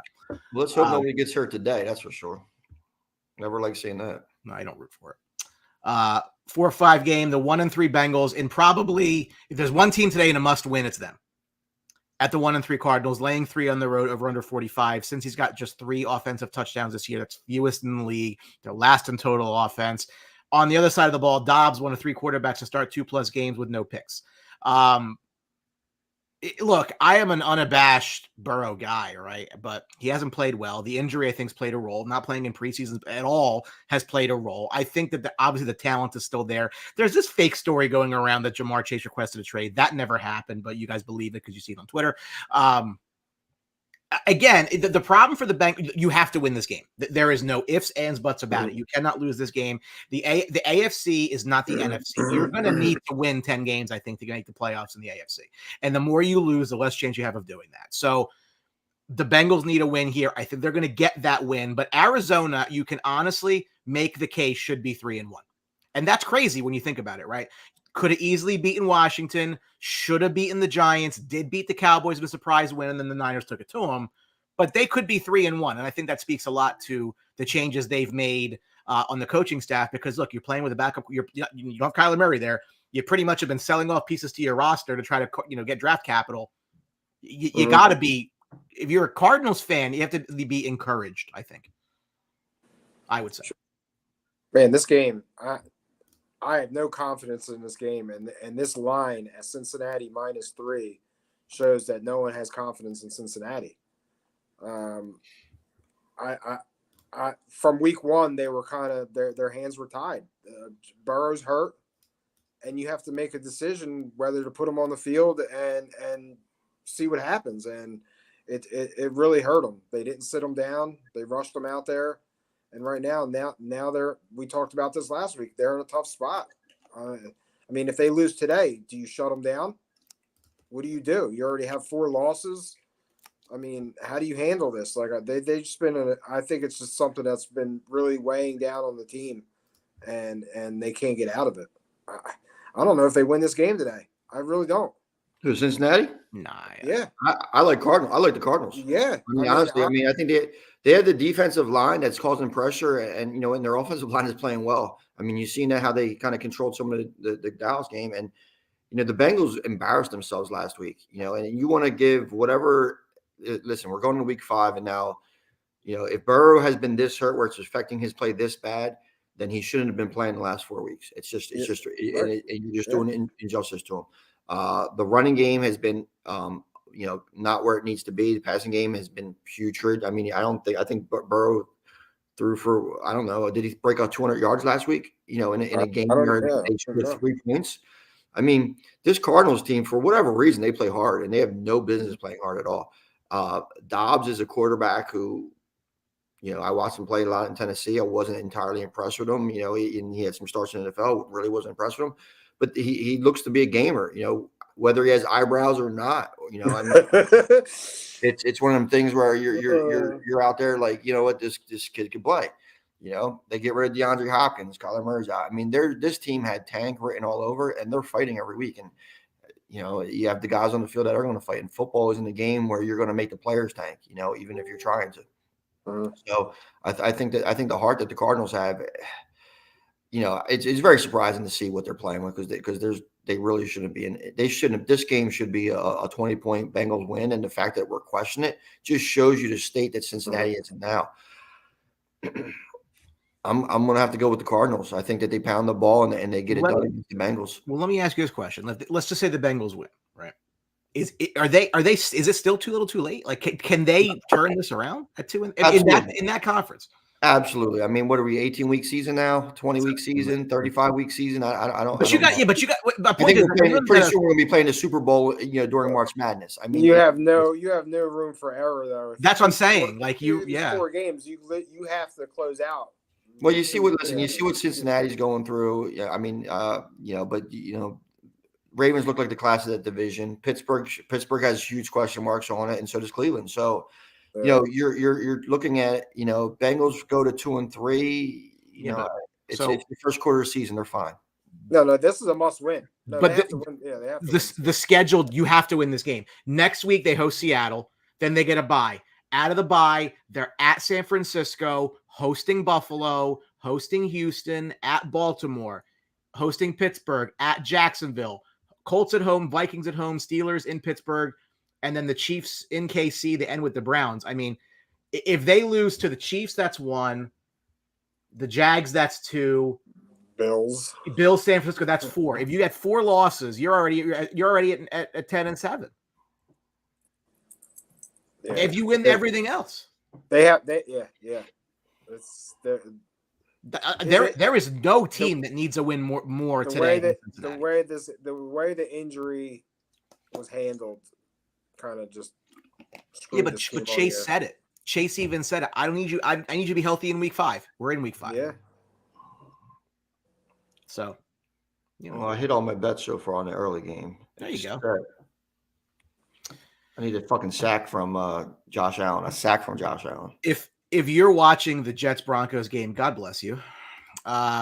1-3 versus 1-3. Denver actually a 2.5 favorite at home, over under 43.5. Jets averaging 13 points per game and allowing an average of 22.7 points per game since week 2. Denver have allowed 20 offensive touchdowns this year. That is the most through 4 games by anybody in the Super Bowl era. Miami may have played a role in that, to be fair.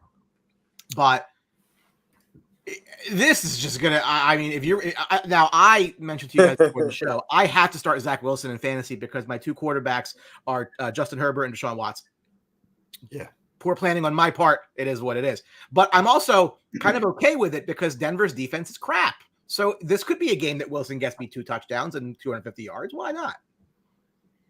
Yeah, I mean, I'm not in love with him at all, but I think the game. Let's not forget the fact about the preseason barbs that our boys, the head coach was throwing at the assistant over there, and I think that had a little bit more heat to it when Aaron Rodgers was expected to be the quarterback in this game. But Breezy Hall, he should run rapid. Exactly, because you know what, you're looking at it. He doesn't have a limit anymore to carries, and against this bad defense. But this matchup here, I still like I kind of like I'm kind of like the Broncos. I just think that home field advantage. Russell Wilson, how bad is he? Shanahan is not Shanahan. What the fuck's his name? Oh my God, Sean Payton. Oh. They're trying to forget that name too in Denver. Yeah, Sean Payton. I think I think it's just a big difference. Coming off a short week, going to Denver, I think Denver just finds a way to win. Fantasy implications that Hall should have a good game. I think Courtland Sutton, gets in the end zone again for his 3rd straight touchdown of the week, and I think Garrett Wilson should actually show some promise with with a decent game as well. But I just think that the guys on Denver just make one more play to win the game. Yeah, this is a tough one. I think this is going to be a sloppy game. I think the Jets defense is going to be able to keep them in this game. They've lived up to the hype all year. I think they played really well. I'm going to roll with the Jets today. I think maybe they come off they riding a little wave going into Denver, and I think their defense keeps it in there. And like we talked about, Bryce Hall, I think he's going to get a lot of touches today. He's actually plus 750 to score 2 touchdowns, so that's something to consider if they're not really going to throw the ball around with Wilson. So yeah, give me the Jets today. Give me on a money line 114. And I think what people are kind of losing the fact is that even though the Denver defense has been bad, and they got lit up by Miami, which is a great offense. This Jets offense has been even worse. I mean, it's worse than last year. I mean, I think that the Jets offense is much worse than the Denver defense. And Okay. I think that's it. And you know what? Maybe they'll have a different life in them with Breece Hall. With a little bit more added opportunity in the offense. But I just think that, they think 3 times this year they scored 10 points or less. That going to Denver isn't a magic elixir to fix that offense. Under is 42.5. Higher than I thought. Yeah. You said it's higher than you thought? Yeah, I would have put it in. I would have put it probably near 39, right at 40. Yeah. Not a good game to be starting at Zach Wilson, but it's probably the best game to start. True. Again, True. But they've allowed a ton of touchdowns, right? I'm playing that. That's where I'm playing it. Yeah. Yeah. I'm not expecting blowout numbers, but he can get me 2 scores. If this is the game you need him to play, right? This is it. Right. And he played well last week, so he's coming off. He's got some confidence. So yeah, I'm not. What am I going to do? Am I going to? I mean, if you're the Jets, you just gotta let it go. If you're the Jets, just guns ablazing, fire. You know what I mean? It is what it is. Chiefs will take a 3-1 record into Minnesota. I don't know if Taylor Swift is going against the 1-3 Vikings. Casey's laying 3.5 on the road, over under 52.5. Andy Reid needs just one win. One win will break the tie with Tom Landry for 4th most wins in his career. Minnesota's got 11 giveaways this year, most in the NFL. Brian, I mean, you can't come on this fucking show and tell us that you don't know if Taylor Swift is there. I can. All right, this is the information that the people need to know. If it hasn't been said. And I'm going to tell you something right now, Brian. She's there. She's Maybe. there. She rode the team playing with Kansas City to Minnesota. How you not know well, this? You know what? I don't have those kind of eyes. You come unprepared to this show once again. I mean, listen. I'm unprepared. Who do you think you're going to get a rash of hate from all the Swifties out there? Listen. You They're know gonna what? cancel you. You missed the show last week where I pretty much I had like 12 Taylor Swift song names in my analysis of the game. I'm glad I missed it. Yeah, I just said I wouldn't have caught them anyway, but I said Zach Wilson was a blank space back there. I mean, I really had a lot going on last week. I don't.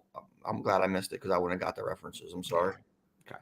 Well, whether she's there or not, this is it's kind of. Don't you think the line's low?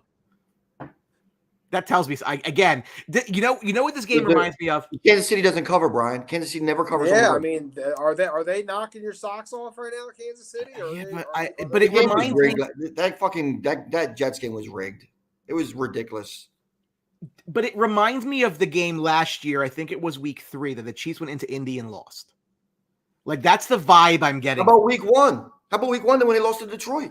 Yeah, but it's a simple formula. Chiefs don't cover on the road. They don't for whatever reason. And I think that's where people look.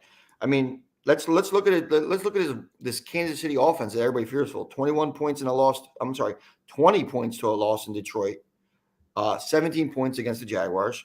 They beat up the Bears for 41. Okay, not saying much. They just got lit up by Sam Howell, and then they just scored 23 against the Jets.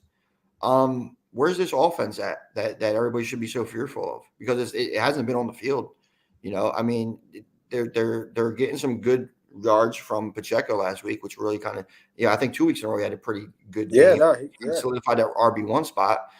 But when's one of these receivers stepped up? You hear about Kadarius Toney and he had a huge drop, and you hear about Kelsey and he's not been what you really need to be fantasy wise.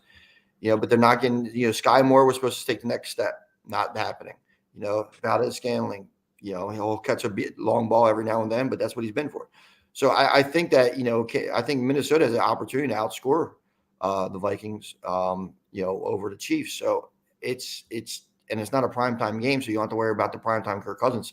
I could easily see Vikings +3. Yeah. Covering. Like I said, bet all the home dogs, and you're going to have plus money. Yeah, I kind of like the Vikings in this spot too. I mean, their backs are against the wall. And, I mean, their offense is right now more dangerous than Kansas City. So, I mean, the Vikings at home, I mean, they tend to play well. I like the Vikings today in the over. Give me the 3. I'll take the hook. Give me the +3.5. Justin Jefferson, the highest receiving total of the day. 105 is his over-under. I mean, they do force the ball. Yeah, I mean, he's been. So big day for the offenses, especially I think for the Vikings. I think they get it done. Arguably the game of the year so far in the league. The Cowboys take a 3-1 record into San Francisco tonight against the 4-0 Niners. Niners laying 3.5. That's down from 4. The over-under is 45. Cowboys have the top scoring defense, allowing just 10.3 points per game. San Fran's won 7 games in a row. They scored 30-plus points in each of those games. And Dallas owes them one. They have taken the Cowboys out the last 2 years in the postseason. Tony, I will start here with you. I am not exactly bullish on this game. I have a lot of concern about the Cowboys' red zone offense. They don't have that big back that gets you those yards. The amount of short field goals I've seen this team kick this year is absurd. Yeah, even when the defense is struggling. I mean, that's been a cause of kick, but I don't think it has anything to do with the running back position. I think it has to do with the play calling and the poor offensive line play. But the offensive line is all together, all healthy. Smith and Smith are playing together for the first time ever. This is the full-time offensive line that they expected to have going into the season, and everybody's healthy and they're ready to go. And I think that is going to be a huge factor, and we see what kind of performance that they're able to kind of put together. Listen, 49ers, is just a phenomenal team. But this Dallas defense, I think, can actually finally cause Brock Purdy to throw an interception. So I think it's going to be a difficult matchup, and that this should be a great game if Mike McCarthy and Dak Prescott don't fuck it up. And I think that's what they're doing. But a little pop quiz, because everybody, bashes the Cowboys and everybody, thinks the 49ers are cut above. What team last won a Super Bowl out of these two? Yeah, no, I don't disagree with that. Exactly. 95 is the last time 49ers won a Super Bowl. 96 is the last time the Cowboys won a Super Bowl. So neither of these teams won anything since then, right? And you could blame Jimmy G, you could blame, whatever, but you know what? I'm just reading Kevin's. Is Deebo Samuel worth the fantasy start if he's a late scratch? Is he hurt? I guess he means waiting. Like, is it worth waiting in the event that he's going to be a scratch later? No, I think that Deebo is worth starting. Brandon Ayuk as well. See him stay healthy. CMC, I'm guessing he's I mean, does he stay healthy? They better hope, right? Because Elijah Mitchell's hurt. Yeah. Elijah Mitchell's hurt, and then I don't think they really have a growth. And listen, I'll give Brock Purdy credit because he's put them in a position he hasn't made the mistakes. But even in the playoff run, he makes some throws that are absolutely dreadful. He seems like he's improving a little bit this year while Dak is regressing. And I think, McCarthy has to stop calling the zero reads. I think people have figured him out because that one-step drop back that Dak does and throws it to the other team or throws it into the ground is just dreadful. So we need to cut that off. I think they need to be a lot more creative with how they're using Pollard. They don't have a really solid number 2 running back between them. Although Rico Dowdell has looked good, they're going to have to pound CeeDee Lamb the ball early. But I think that if you look at what they've done, and Eric brings up a great point too with the 20 carries a game so far is a lot to get banged up. He's going to eclipse that today. In the last 2 playoff matchups, they've ran the ball over 35 times against Dallas. That's been the key is ball control. And the Dallas defense up front has been good, but you're going to have guys step up and actually, control the line of scrimmage. And the team that controls the line of scrimmage is going to win this matchup.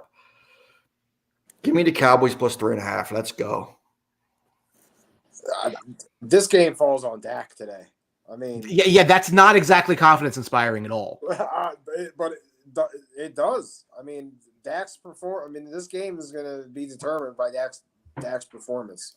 So I think the Cowboys could have the defense to neutralize what the Niners do. I think they have the speed and the talent, and I like the Cowboys. I'll take the Cowboys too today, plus 3.5. I think it's going to be a close game, and like I said, this game really just revolves around Dak and his mistakes, if any. He needs a clean game. But see, here's the thing that I've been preaching on it is that Dak's mistakes a lot are attributed to a lot of the stuff that McCarthy's throwing out there and putting him in a position. They're putting him in a position to make the mistake. But listen, whether Dak likes it or whether McCarthy likes it or whoever likes it, Jerry Jones likes it, Dak has to run the football. Dak has to be a guy who is giving you that dual threat, okay? Yeah. Because he's not the guy that should be dropping back. And for whatever reason, his career in Dallas, they haven't utilized it. And when they have utilized it, they've been extremely successful. And I think that was one of the disparities that Kellen Moore and Mike McCarthy had is that Kellen wanted to run him a lot more. Dak didn't do it probably because he got hurt. This is after his injury. That's what I'm saying. But you still have to have that a weapon. If you're going to tell me that, listen, and obviously Dak isn't the same level of a runner as Lamar Jackson or them guys, right? But he is the same level runner of a guy like Trevor Lawrence who's playing right now or something like that. And you have to utilize it as a weapon. But, you're paying him the big money. Obviously, you don't want to get him hurt. But 3-strap, 5-strap dropbacks and let Dak rip isn't a successful way to win a game, right? So they really need to kind of mix that up a lot more.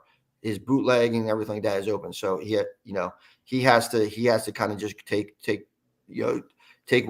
what's out there and run on opportunistic times, and he's just not doing it.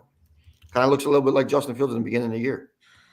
Yeah, running lanes are there, and he's not taking them. And you need to take them. You need to slide and go on the next play. And when you have that quarterback that can step up in the pocket when it comes around them, and then things open up, it makes a real difference. And Maybe you don't see that as much from Dak this year. Again, if it's going to come down to him, I can't sit here and tell you that I'm going to be confident. I'm just not. Like I can't.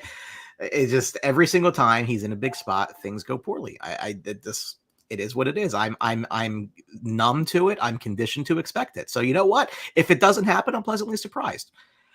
San Francisco is a buzzsaw. I mean, if this game was in Dallas, maybe I think differently, but I think the spread's the spread. Could they keep it to a field goal? Sure. I mean, I'm not going to say that they can't. I think San Francisco wins the game, though. Maybe home field. I trust their coaching more. They're a very good team. I mean, everybody talks about this Jalen Hurts, like 21 and 22 wins, whatever. And Brock Purdy's never lost a game he's finished. So is that a Brock Purdy thing? No, not necessarily. I mean, he's a great roster around him, but you know. And hey, that seventh round flyer where he's making all day. I think he's making I think he makes less than us. Yeah. And, you know, can't even afford a rent out there. I mean, like, you know, price adjusted out to California prices, right? Yeah. Monday night game is the Devontae Adams Bowl as the Green Bay Packers are 2-2 against the 1-3 Raiders, who are laying 2 at home. Over-under 45. Green Bay has 8 straight wins against the Raiders dating back to 1990. So whether it's been Los Angeles, Oakland, or Las Vegas, they've pretty much taken it to the Raiders. Adams, one of 4 players in the Super Bowl era to lead the NFL in touchdown receptions with 2 different teams, the 2 teams that are playing in this game. I am kind of surprised that Vegas is favored in the game, although I think that is more a discussion around Jordan Love might just not be very good. And I think that, you know, I've been critical of the draft pick, not because it was Jordan Love, because I thought they needed anybody else than a quarterback at that spot. But, and you know, I look at him and like the numbers don't, I don't think he's been any good at all. I mean, Bakhtiari's out for the year. That plays a role, but I don't walk away impressed by him, at least to this point. Well, I had no expectations. I didn't think you know, from what I saw, I mean, we saw little, but I didn't think he was that good of a quarterback anyway. So, I mean, I wasn't expecting him to come out and tear it up. I mean, it's still too early, to be honest. I mean, he's really just getting into it. So it's really hard to tell for me which way Love is going. I expected struggles. I mean, I knew it was gonna. I don't think Love was good coming out of college. Yeah. Just was never impressed with him. I think it was a bad pick. Whether it was more timing of what the Packers needed than anything, you know. And he wasn't like this huge upside talent guy where they're like, you know, he has looked a little bit better. It's just weird that he's actually digressed since Watson has been back. He finally gets Watson back. You know, Dobbs has been the man out there, but you know, he has had a few games where he's put up some, you know, 3 touchdowns apiece, but you know, so that's decent fantasy wise. But as far as like winning football games, it's tough to say. Garoppolo's back. You know, I think they're able to expose the Packers a little bit with the passing game. And it's on Monday Night Football. So I'm going to lean the Raiders on this one. I think Josh Jacobs finally has a decent game. You know, Orioles fan. Interesting. I don't see too many of them. Yeah, Niners. There you go. You know, so I don't know how that's relevant to this game, but we'll You're probably watching it. It's okay. Maybe on delay. We'll go with the Raiders and in an ugly game. Ugly game. Yeah, this one's hard to pick here. I'll go with the home team. I'll go against the Packers. I like doing that, so I'll take the Raiders. You? No. Even though the Raiders are a mess, but yeah, I can see them winning this game. So give me the Raiders -2. Give me an Adams touchdown, little revenge touchdown. We'll go from there. Yeah. I'll. This is, you know, it's not a great game to watch for Monday night. I mean, it's the Green Bay too. I mean, their running game has been nowhere this year, so it's not helping Love at all. No, so it's really hurting their offense. Well, the identity of that team would be running the ball, taking care of the ball, and it's just.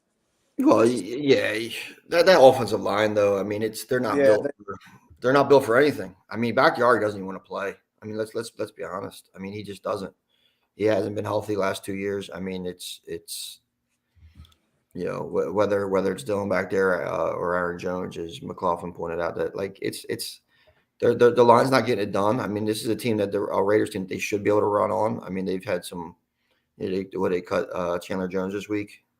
Well, he's yeah, that's a situation off the rails. You know, Garoppolo's back. I just this is just a game that you're just gonna wait and see. I think the best player on the field for both would is Jair Alexander shadow Devontae Adams. Is Jair Alexander going to play? This is his first game against the Packers, correct? It has to be. They didn't play last year. Right, but is Alexander even playing? So that's another thing too. So it's like, we'll see. I need Josh Allen to throw for 250 yards. It's not looking good. The Jags keep holding the ball, and they're running it. Throw for 250. It's all I need. I actually, it's funny. I really like Jacksonville in this game. I didn't bet it because I was just forgot. I hit everything but that. Well, you don't want to bet on the worst team in a good spot, I guess, at times. It's just difficult to bet on. Without Drew, we kind of wrapped up a little early today. General, any final thoughts for the day? Now, for those of you who are hockey fans, it's I know neither of the two of you are. Season starts on Tuesday, so I'm wired up about that. If you're a Rangers fan, our Blue Truth season preview tomorrow night, or if you're a hockey fan, if you just like talking hockey, which does not really and doesn't match the two of you. Yeah, no, I mean, listen, good job with that one, scheduling the Bluetooth right during the middle of the Phillies game. That's a great one, or Monday Night Football. I'm sure people will be tuning in. Are Rangers fans going to watch either of those two games? I mean, if they want to watch real sports, yeah. Listen, New York's New York's been flooded. I mean, their football teams suck. Their baseball teams suck. I mean, it's a sad time. This is their best shot. It's not even that great of a shot. It's their best shot. Rangers made the playoffs last year, right? They did for like a week. Yeah. Oh, I know. Yeah. I mean, and then the coach got fired, so that's good. That's positive. Yeah. All right, boys. Listen, have a profitable Sunday. I need all of you rooting for the Miami Dolphins, so I win $1,000 today. That'll be appreciated. Good luck. Make sure all your bets hit, and let us know if you took our advice and didn't win. We guarantee nothing. That's the show. That's Travis Etienne touchdown. Oh boy! All right. 7:44 left. The Jags are currently up 17-7, pending the extra point. Which you should probably go for two. No, I guess he's got to come out throwing. Well, I took Diggs over already. Yeah, I have. I think Allen hits the 250. He'll hit the 250. They're going to have to throw, right? So what's he at right now? 192. Nah, he'll get it. Yeah, that's all I need. Kev, thank you, brother. Appreciate that. Kev might be watching my show Monday night. This is a good Ranger fan. Yep, there he is. So. All right, kids. Extra point, 18-7, 7:44 left. Everybody's rooting for Anthony to get his 55 yards passing to hit that bet. So let's get. I need a Josh Allen sack to close out a parlay too.